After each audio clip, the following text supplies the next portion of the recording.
this motion M103, that Muslims are suffering in this country. I was coming to that. Yeah. Well, the president or vice chancellor of Waterloo University, the vice chancellor of York University, the vice chancellor of Ryerson University are Muslims. Minister of Citizenship is a Muslim. Member of Parliament, Mayor. Member of 12.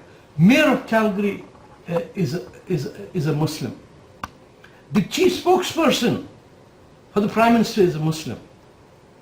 The campaign manager for the Ontario Conservative Party is a Muslim. Like, what exactly do you want? And this is despite the fact that only 1% of the Canadian population is Muslim, and we have about 3%. three times their ratio in Parliament. They should be the last people to say that, you know, we are being discriminated. If they were being discriminated, do you think the President of the Canadian Labour Congress would be a Muslim? It's the same story everywhere, like, you know. I don't know about everywhere. Crying victim. It's not even, they're not crying victim. None of these people I know say we are victim. It is the mainstream white liberal suffering from white guilt that says, oh, if only we could do something for these people who are... I'm doing pretty okay. I came here as an immigrant, been here 30 years. I've run for the state provincial legislature. I live in Cabbage Town. My daughter works in CBC. Another daughter is autistic. She's been taken care of. I've been suffering from cancer twice. System has worked for me. I've faced no discrimination. The only discrimination I faced is from second or third generation Muslims who feel embarrassed. This new immigrant has come. Look, he doesn't even have the right pronunciation. I've never faced. The only people who face discrimination are black Canadians.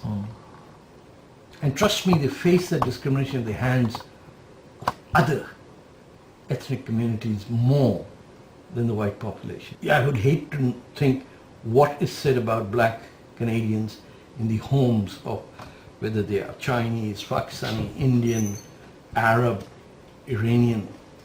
I'd be shocked if you'd be shocked if I shared the terms that I used about black Canadians. No white family dare use those terms. You're familiar with the word Kalia. Yeah. So we know who is discriminated and who doesn't get discriminated. And to suggest that there is Islamophobia and it needs to be brought into law because, oh, the mayor of Calgary is a Muslim. Now that is discriminating. 3 main universities, top universities, have the vice chancellor that's Muslim, the main trade union body, business associations. The conservative spokesperson is a Muslim, the liberal spokesperson is a Muslim. What do you want? So do you think M103 is going to be a permanent, you know? The single purpose of the M103 is to shut the mouth of Muslims like me so that the same punishments that Raif Badawi is getting in Saudi Arabia for Islamophobia, which is 10 years in jail and 1,000 lashes, should be inflicted on us.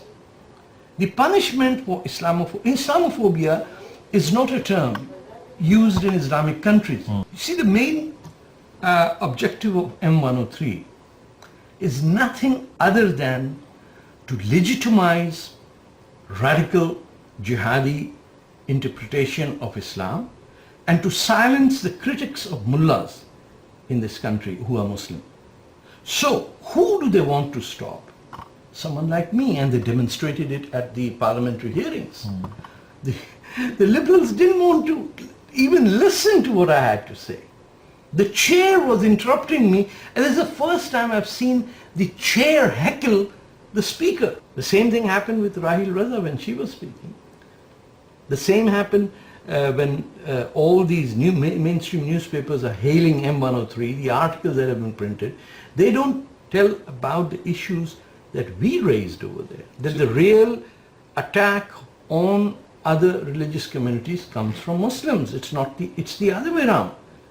Of course there are ultra-right, anti-racist members of the community in the mainstream. They don't use the churches or the synagogues to attack Muslims.